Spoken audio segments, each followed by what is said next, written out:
外とちっちゃいサイズです。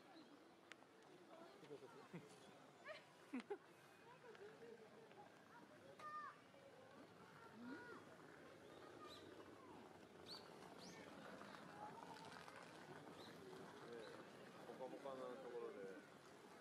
かわいい。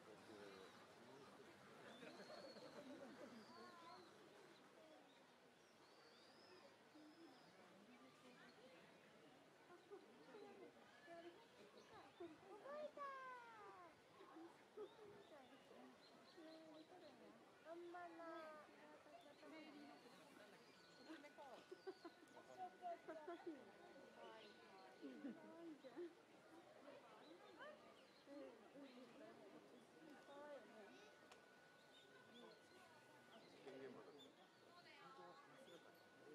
事件現場。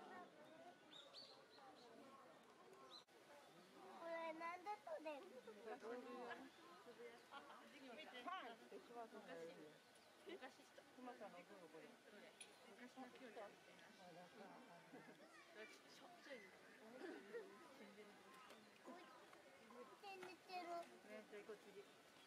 次の動物なんだろう次。あ、いたいたいた。